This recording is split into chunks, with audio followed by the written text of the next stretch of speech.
প্রত্যেককেই ক্যাজুয়াল মেথে স্বাগতম।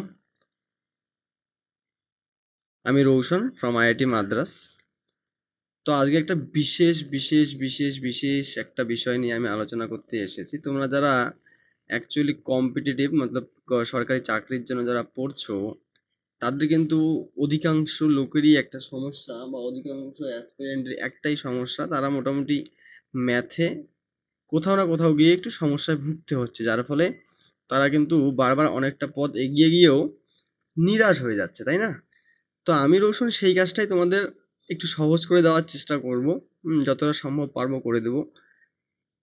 ভিডিওর শুরুতে আমি একটা গুরুত্বপূর্ণ কথা বলে দিই। তোমরা যারা অ্যাকচুয়ালি ম্যাথামেটিক্সটা পারো, অঙ্ক পারো, পরীক্ষায় অঙ্ক করতে পারো, তোমরা তারা কিন্তু এই সেশনটাকে অ্যাভয়েড করতে পারো। তার কারণ এখানে আমি সেই সমস্ত ছাত্র বা সেই সমস্ত ছেলেদের জন্য করছি যারা হচ্ছে অনেকটা ম্যাথে কাঁচা, যারা স্বপ্ন দেখতে গিয়েও কিন্তু স্বপ্ন থেকে হারিয়ে যাচ্ছে।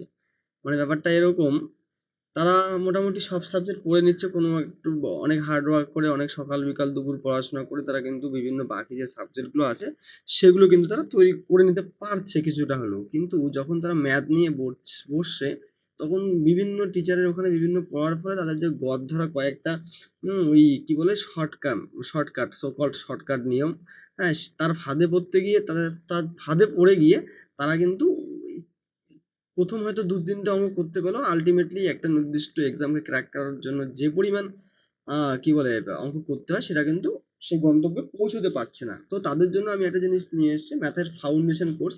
এটাকে তোমরা ফাউন্ডেশন বলতে পারো, সেই সঙ্গে শর্ট ট্রিকও আমি কন্টিনিউ করবো। হুম, কোনো অসুবিধা নেই, কিন্তু ফার্স্ট অফ অল তোমাকে ম্যাথটা শিখতে হবে। ম্যাথটা তোমাকে শিখতে হবে, দেন তুমি গিয়ে পরের চিন্তা পরে তুমি করতে পারবে। আশা করি সেই রাস্তায় তুমি একবার চলতে শুরু করলে বাকি পথটা তুমি নিজেই চলতে পারবে। তো প্রথম যে কথাটা এখানে ইম্পর্টেন্ট কথাটা, তোমরা যারা অ্যাকচুয়ালি অঙ্ক পারো তারা তোমরা বেকার এখানে সময়টা তোমাদের নষ্ট করো না, তোমরা অন্য কোনো সাবজেক্ট পড়ো, অন্য কোনো কাজে নিজেকে সময় ব্যয় করো। আশা করি তোমাদের জন্য সেটা ভালো এবং হেল্পফুল হবে। ওকে, এক সেকেন্ড, ভালো হবে। এটা তোমার সেশনটা পুরোপুরি দেখবে, আশা করি তোমাদের পুরো খুব কার্যকরী জিনিসটা হবে। এবং এমন সেশন আসতেই থাকবে। যদি ভালো লাগে তোমরা কমেন্টে অবশ্যই জানাবে। এবং এই কম্পিটিটিভ রিলেটেড যে সমস্ত কি বলে ইনফরমেশন তোমরা সেগুলো এই গ্রুপের মধ্যে পেয়ে যাবে, অথবা তোমরা ইউটিউব চ্যানেল ফলো করবে, সেখানেও আমি কিন্তু সমস্ত জিনিস আপলোড করে দেবো। ওকে, তাহলে শুরু করা যাক। তাহলে প্রথমে আমি একটা জিনিস শেয়ার করছি তোমাদের সঙ্গে, সেটা হচ্ছে এই যে এই স্লাইডটাকে তোমরা সুন্দরভাবে দেখো, তোমরা চিনতে পারো কিনা। এই স্লাইডটাকে তোমরা খুব সুন্দরভাবে দেখো, তোমরা চিনতে পারো কি না। আশা করি অনেকে পেরেছো। যারা কম্পিটিটিভের সঙ্গে অ্যাকচুয়ালি পশ্চিমবঙ্গ থেকে, বাংলা থেকে যারা যুক্ত, তারা কিন্তু তোমাদের এই বইটাকে চিনতেই হবে। তোমরা যদি অঙ্কের জন্য এই বইটাকে না চেনো, তাহলে আমি মনে করি তোমরা অনেকটা পিছিয়ে আছো, তোমরা অনেকটাই পিছিয়ে আছো। এই বইটাকে আমি অনেকবার ভালোভাবে দেখলাম। বইটার মধ্যে যথেষ্ট যথেষ্ট সুসজ্জিত ভাবে একটা ছাত্র, একটা উইক ছাত্র, একটা দুর্বল ছাত্র থেকে শুরু করে একটা ভালো ছাত্র, প্রত্যেকের জন্যই কিন্তু বইটা অ্যাপ্লিকেবল। তোমরা খুব ভালোভাবে পড়ে খুব সুন্দরভাবে কিন্তু তোমরা এক্সামটাকে ক্র্যাক করতে পারো। তো এই বইটাকে নিয়ে ভিডিওর প্রথমে একটু পরে আমি এই বইটাকে নিয়ে একটু আলোচনা করব, দেখাবো। ভিডিওটা শেষ পর্যন্ত দেখো। তার আগে আমি আর একটা স্লাইড তোমাদের দেখাচ্ছি, এই ছবিটা। এই ছবিটাকে তোমরা একটু ভালোভাবে দেখার চেষ্টা করো তো, দেখতে পাচ্ছ কিনা। খুব সুন্দরভাবে তোমরা একটু জিনিসটাকে দেখো। এখানে আমি আমি যেটা দেখতে পাচ্ছি, আশেপাশের সমস্ত বিল্ডিং, সমস্ত বাড়ি একই জায়গায় একই পরিবেশে থাকা সত্ত্বেও তারা কিন্তু সুসজ্জিত এবং ঠিকঠাক সুন্দরভাবে আছে। কিন্তু এই বাড়িটা মাঝপথে ভেঙে পড়েছে, একইভাবে তৈরি করেছে, একই ফাউন্ডেশন, কিন্তু মাঝপথে কিন্তু ভেঙে পড়েছে। তার কারণটা কি মনে হতে পারে তোমাদের? তার কারণটা এখানে দুটো কারণ। আমি যদি পাতি বাংলা ভাষায় তোমাদের বলতে চাই, তোমরা যখন বাড়ি তৈরি করো, তোমরা বাড়ির মধ্যে, আমি গল্পের মাধ্যমে বলেছি, তোমরা দেখো বাড়ি তৈরি করো, তখন তোমরা দেখবে যে পিলারের মধ্যে অনেকে আছে 4টা রডের জায়গায় 3টে রড দিয়ে করে, করে না? অনেকে আছে টাই বিম দেয় না, অনেকে সোলিং ঠিকঠাক করে না, হ্যাঁ, তারপরে কি বলে, অনেকে হচ্ছে 5 ইঞ্চি গাঁথুনি দেওয়ার জায়গায় 3 ইঞ্চি গাঁথুনি দিয়ে দেয়। এগুলো কিন্তু হচ্ছে তারই ফল। আচ্ছা, এই জিনিসটা অ্যাকচুয়ালি আমি বললাম তোমাদের স্ট্রাকচারে, তোমাদের এই পড়াশোনার সঙ্গে আমি রিলেট করিয়ে দিচ্ছি। তোমরা যদি তোমাদের নিজের ভিতটাকে তৈরি করার সময় ওই 5 ইঞ্চির জায়গায় 3 ইঞ্চি গাঁথুনি দাও, 4টে রডের জায়গায় 3টে রড দাও, সিমেন্ট 2 বস্তার জায়গায় যদি 1 বস্তা দাও, তাহলে কিন্তু তোমাদের অবস্থা কিন্তু সেটা হবে। তোমরা কিন্তু লং লাস্টিং করতে পারবে না। তোমরা দেখবে 1 বছর আগে বাড়ি তৈরি করে রেখেছো, তার ঠিক 1 বছর পরে যখন তোমরা ওই বাড়িতে রং করতে যাচ্ছ বা টাইলস লাগাতে যাচ্ছ, পরে দেখবে কিন্তু দেওয়ালটা ফেটে নিচে নেমে আসছে। আলটিমেটলি সেটা কিন্তু অনেকটা লং লাস্টিং হবে না। কিন্তু যেই বাড়িটা অনেকটা সময় নিয়ে সুন্দরভাবে তৈরি করা হয়েছে, সেটা কিন্তু অনেক দূর পর্যন্ত যেতে পারে অ্যাটলিস্ট, কোনো সমস্যা কিন্তু হয় না। তো তাই তোমাদের বলবো তোমরা, হ্যাঁ, এবং এখানে আমি আরেকজনের দোষ দেবো, যারা বাড়িটাকে তৈরি করছে, যারা ডিরেকশন দিচ্ছে, সেই ইঞ্জিনিয়ার হোক বা হচ্ছে সেই মিস্ত্রি হোক, হ্যাঁ, যারা কাজ করেন, তারা কিন্তু তারা কিন্তু ফাঁকি দিয়েছে। আর এখানে কিন্তু সেই মিস্ত্রি বা হিসেবে ইঞ্জিনিয়ার বলতে আমি যেটা বোঝাতে চাচ্ছি, যে সমস্ত সো কল টিচার বাজারে রয়েছে, তারা কিন্তু নিজের নিজের হ্যাঁ, সবার কথা বলবো না, অনেক শিক্ষক অনেক ভালো আছে, তারা প্রচুর শিক্ষকদের স্টুডেন্টদের সাহায্য করছেন, ভালোভাবে পড়াচ্ছেন, কোনো অসুবিধা নেই। কিন্তু কিন্তু কিছু কিছু টিচার তাদের ফাঁদে পড়ে অনেক ছাত্রছাত্রীর জীবন নষ্ট হয়ে যাচ্ছে। আমি নিজের চোখে অনেক দেখা, আমি সেগুলো নাম বলবো না। হ্যাঁ, তো তারা কি করছে, তারা সকল পয়সার জন্য একটু পড়াচ্ছে, কোনো ডিপলি যাচ্ছে না, যার ফলে সেই সমস্ত ছাত্রগুলো পরে কিন্তু আর চোখে পথ দেখছে না মাধ্যমিক উচ্চ মাধ্যমিকের পর। তো সেই জন্য তোমাদের একটা কথাই বলবো, তোমরা তোমাদের নিজের ভিতটা যা হবার হয়েছে, তোমরা আজকের পর থেকে বা আমার এখানে পড়ো বা আমার ভিডিও দেখো বা যে কোনো জায়গায়, যে কোনো চ্যানেল, যে কোনো স্যারের কাছে পড়ো, নিজের ভিতটা কিন্তু ঠিকঠাক শক্ত করো। নইলে কিন্তু আলটিমেটলি তোমাদের সেই সময়টাই নষ্ট হবে, কোনো কিন্তু কাজ হবে না। 2 বছর 4 বছর তোমরা কম্পিটিটিভের প্রিপারেশন নেবে, আলটিমেটলি সম্ভব না অ্যাকচুয়ালি। কম্পিটিটিভ এক্সামে ম্যাথের ভূমিকাটা কি তোমরা খুব ভালোভাবে জানো। যে কোনো এক্সামে তুমি যদি দেখো, তাহলে দেখবে অ্যাটলিস্ট 25%, অ্যাটলিস্ট 25% ম্যাথামেটিক্স থাকছে, বেশি থাকছে কম থাকছে সেটা আলাদা ব্যাপার। তাহলে একটা এক্সামের মধ্যে আমি যদি 25 নম্বর, আমি 100 নম্বর যদি একটা এক্সাম ধরি, তার মধ্যে যদি আমার 25 নম্বরই আমার হাতের বাইরে থাকে, বা 25 নম্বরের মধ্যে আমি ধরে নিলাম ওই কি বলে ওগুলোকে, ট্রিক ট্রিক শিখে গিয়ে, শর্ট ট্রিক শিখে গিয়ে, এ শিখে গিয়ে, ও শিখে গিয়ে 15 নম্বর 10টা নম্বর পেয়ে গেলাম, কিন্তু বাকি 15টা নম্বর কিন্তু আমার হাতছাড়া হয়ে গেল। আলটিমেটলি কম্পিটিশনটা কোন লেভেলে তোমরা ভালোভাবেই জানো সেটা, তাই না? তাহলে তুমি সময় এই 15 নম্বর একটা সাবজেক্ট থেকে যদি হাতছাড়া হয়ে যায়, তাহলে কিন্তু সেটা কিন্তু কোনোভাবেও সেই এক্সামটাকে ক্র্যাক করা সম্ভব না। তাই তোমাদের কি করতে হবে, এই 25-এর মধ্যে আমাকে অ্যাটলিস্ট 22+, 25-এর মধ্যে 25 পেলে তো খুবই ভালো কথা, কোনো অসুবিধা নেই। কিন্তু অ্যাটলিস্ট 22+ বা 20+ যদি না পারো, তাহলে কিন্তু তোমাদের সেই সিলেকশনটা হবে না। আর তোমরা একটা জিনিস লক্ষ্য করবে, যেই সমস্ত ছাত্র তোমাদের সিনিয়র দাদা দিদি যারা আছে, যারা চাকরি পেয়েছে, তাদেরকে কিন্তু তোমরা যদি দেখতে পারো, শুনে নেবে, তাদের এক্সপিরিয়েন্স তোমরা নিয়ে নেবে, তারা কিন্তু অঙ্কে অঙ্কে যখনই তারা 20-র উপরে পেয়েছে বা 20%-এর উপরে পেয়েছে, তখনই কিন্তু মানে এই 25%-এর মধ্যে 25%-এর মধ্যে অঙ্কের মধ্যে যখন তারা 25 নম্বরের মধ্যে 20 নম্বরের উপর পেয়ে গিয়েছে, তখনই কিন্তু তাদের সিলেকশনটা হয়েছে। এবার দেখবে শুধু তোমরা সাকসেসের গল্প শুনলে হবে না, তোমরা কয়েকটা ছাত্রের ব্যর্থতার গল্প শুনো, সেখান থেকেও তোমরা দেখতে পারবে যে ছাত্রটা ইংরেজি সব করে এসছে, হিস্ট্রি সব ঠিক করে এসছে, কিন্তু অঙ্কে কোথাও গিয়ে সে হচ্ছে করতে পারেনি, যার ফলে তার যে সিলেকশনটা হয়নি, তোমরা সেই গল্পটা কিন্তু শুনতে পারো। তাহলে সিলেকশনটা হয়নি কেন, ম্যাথটা কেন পাইনি, তার জন্য কে দায়ী, কি ব্যাপার, সবকিছু তোমরা সেই এক্সপিরিয়েন্স ওখান থেকে পাবে। আর বাকি যারা গাইড করে, সেটা আমি গাইড করে দেবো, কোনো অসুবিধা নেই। তাহলে তোমরা তোমরা কিন্তু এখানে পড়তে শুরু করতে পারো বা ভিডিওটি শেষ পর্যন্ত দেখতে পারো, তোমাদের আশা করি কাজে দেবে, যারা ম্যাথে একদমই দুর্বল।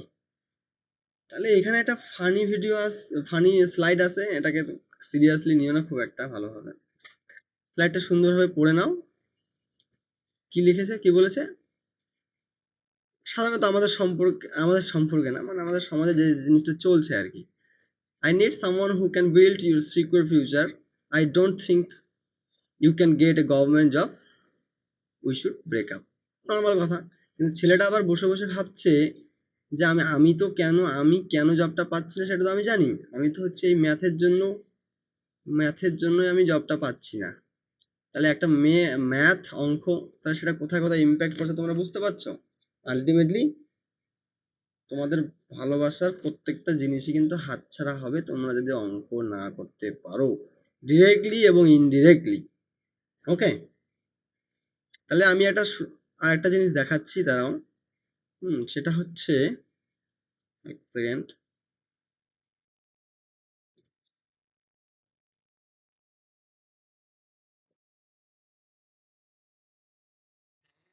যে জিনিসটা তোমাদের দেখাতে চেয়েছিলাম সেটা হচ্ছে এই যে এটা, এই বইটাকে আশা করি তোমরা প্রত্যেকেই চেনো, কারণ চিনতে তোমাদের হবেই। এই বইটা ছাড়া সাধারণত তোমাদের কম্পিটিটিভ এক্সাম নর্মালি কিন্তু ক্লিয়ার হবে না। যারা কিন্তু একটু কাঁচা ম্যাথে, যারা অনেক ভালো ভালো স্টুডেন্ট, তারা বিভিন্ন জায়গা থেকে পড়বে, তাদের জন্য এই চ্যানেলও না, এই ভিডিও না। যারা অ্যাকচুয়ালি ম্যাথামেটিক্স পারে না, ম্যাথ তাদের ভয়, তাদের জন্য এই ম্যাথটা তোমরা ভালোভাবে সেটা জানো, তাই না? তাহলে আমি তোমাদের বইটার সম্পর্কে একটু অবগত করে দিয়েছি, যারা বইটা জানো না। বইটা খুবই ভালো। বইটার সম্পর্কে কোন সিস্টেমে আমরা পড়বো সেই জিনিসগুলো আমি বলে দিচ্ছি, সেটাই আমরা কিন্তু করতে চলেছি সামনের দিনে। সামনের রবিবার যাদের সম্পর্কে ভিডিও আসবে, বলে দিচ্ছি। তো প্রথমে যদি বইটার সূচিপত্র দেখি, বা আমাদের যে ম্যাথ কি কি পড়তে হবে তার যে ডিস্ট্রিবিউশনটা আমি দেখি, প্রথমে দিয়ে দেওয়া আছে কি, প্রথমে দিয়ে দেওয়া আছে বীজগণিত। সাধারণত তোমরা যেটাকে অ্যাভয়েড করার চেষ্টা করো, যার ফলে তোমরা কিন্তু ম্যাথের খুব কাছে পৌঁছে দেবে। ম্যাথের দিকে ছুটতে থাকো, কিন্তু তোমরা ম্যাথের কাছে কখনো যেতে পারবে না। ম্যাথের প্রতি তোমাদের ভালোবাসা কখনো তৈরি হতে পারে না যদি তোমরা অ্যালজেব্রায় কাঁচা হও। তোমার অনেক স্যার বা অনেক টিচার তোমাদের মধ্যে মাথায় এই জিনিসটা ঢুকিয়ে রেখেছে, ভাই তুমি তো কম্পিটিটিভ পড়ো, তোমাকে কি বলে পাটিগণিত ঠিকঠাক পড়তে হবে, তোমাকে বীজগণিত না পড়লে চলবে। আরে ভাই, বীজগণিত না পড়লে কি করে চলছে? তোমার পাটিগণিত যোগ বিয়োগ গুণ ভাগ কিসের উপর দাঁড়িয়ে? অ্যালজেব্রার উপর দাঁড়িয়ে। তুমি যদি ভগ্নাংশ না জানো, তুমি কোন অঙ্কটা করতে পারবে পাটিগণিতে আমাকে বলো তো? তুমি যদি গসাগু লসাগু না পারো, তাহলে তুমি কোন অঙ্কটা করতে পারবে পাটিগণিতের? পাটিগণিতের প্রত্যেকটা অঙ্কে গসাগু লসাগু এবং বিভাজ্যতা। বিভাজ্যতাটা কেন? বিভাজ্যতাটা হচ্ছে, হ্যাঁ, ডিরেক্ট বিভাজ্যতা দিয়ে একটা ডিরেক্ট একটা কোশ্চেন চলে আসে ডাইরেক্ট। কিন্তু এটা যদি আমি না জানি, তাহলে অনেক কঠিন কঠিন অনেক বড় বড় ক্যালকুলেশন কিন্তু আমি সহজে করতে পারবো। তাহলে এই চ্যাপ্টারটা আমাকে করতে হচ্ছে। যোগ বিয়োগ গুণ ভাগ এগুলো তো আর গেলাম না। হ্যাঁ, এবার হচ্ছে ঘনমূল বর্গমূল। তুমি একটা স্কোয়ারের অঙ্ক করতে যাবে, হুম, বর্গক্ষেত্রের, আয়তঘনের, ঘনকের, তোমার সেখানে এগুলো লাগবে, বর্গমূল ঘনমূল এগুলো লাগবে। এবং কোন কিছু কিছু এক্সামে ডিরেক্ট বর্গমূল ঘনমূল দিয়ে প্রশ্ন চলে আসে, তাহলে সেগুলো তুমি কি দিয়ে করবে? আমি একটা পরীক্ষার প্রশ্ন অ্যানালাইসিস করলাম, সেখানে দেখলাম 15টার মতন কোশ্চেন আসছে, তার মধ্যে 9টা কোশ্চেন হচ্ছে সরলীকরণ থেকে, বদমাস থেকে। জানো না, বদমাস থেকে কোশ্চেন আসছে। তাহলে সেই এক্সামটা পাটিগণিতে কিভাবে ক্লিয়ার হতো আমাকে একটু বল। তাহলে এই ধরনের ভুলভাল জিনিস তোমাদের মাথা থেকে বের করে ফেলতে হবে। তোমাদের আলটিমেটলি বীজগণিতটা খুব ভালোভাবে শিখতে হবে, কারণ বীজগণিতের উপর দাঁড়িয়ে আছে আমার পাটিগণিত। তার উপর কে দাঁড়িয়ে আছে সে দেখাচ্ছি। তাহলে বীজগণিতের উপর দাঁড়িয়ে আছে আমার পাটিগণিত, বোঝা গেল? তাহলে বীজগণিতটা কিন্তু আমাদের খুব ভালোভাবে শিখতে হবে। হ্যাঁ, তুমি বলতে পারো যে ভাই আমার লগারিদম শিখবো না, আমি সেট তত্ত্ব শিখবো না, ইটস ওকে।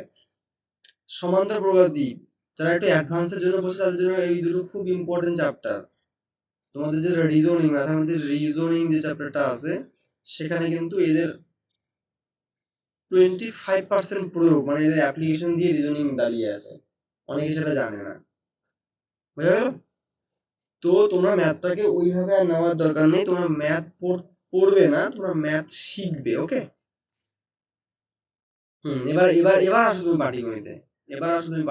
পাটিগণিত খুবই একটা ইন্টারেস্টিং জায়গা। অনুপাত সমানুপাত, এটা অ্যাকচুয়ালি অ্যালজেব্রার মধ্যেই পড়ে। অংশীদারি, অনুপাত সমানুপাত, ভগ্নাংশের উপর দাঁড়িয়ে আছে তোমার অংশীদারি কারবার। গড়টা দাঁড়িয়ে আছে ভগ্নাংশের উপর।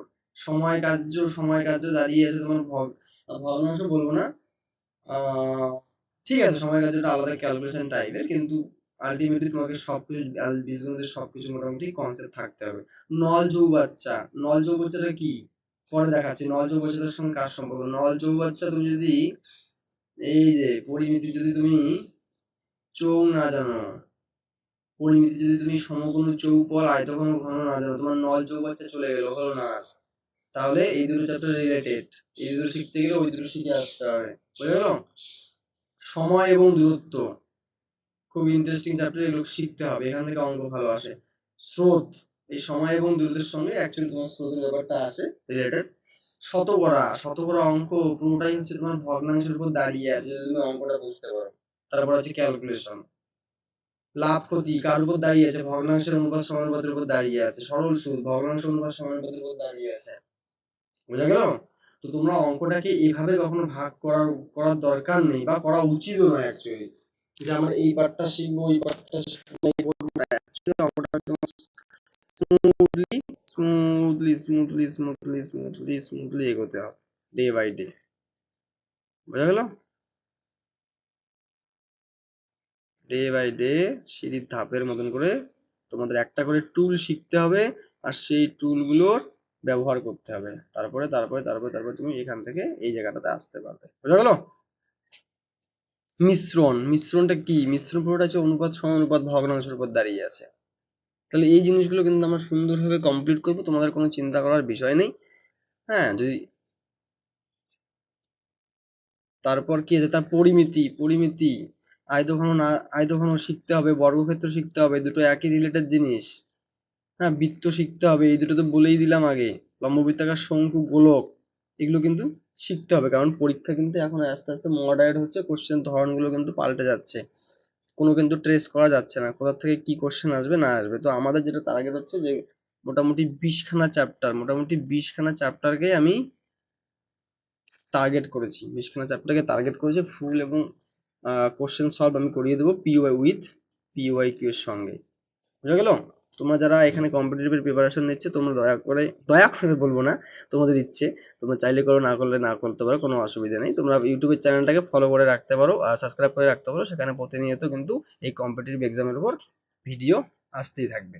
আমার কাজ হচ্ছে ম্যাথ শেখানো, তোমাদের চাকরি পাইয়ে দেওয়া নয়। হ্যাঁ, তোমরা যারা ম্যাথ অঙ্ক যদি ভয় থাকে, তবেই তোমরা চ্যানেলটাকে তবেই তোমরা ভিডিওটাকে দেখবে, আদারওয়াইজ তোমরা ভিডিওটাকে কি বলে স্কিপ করতে পারো। Thank you.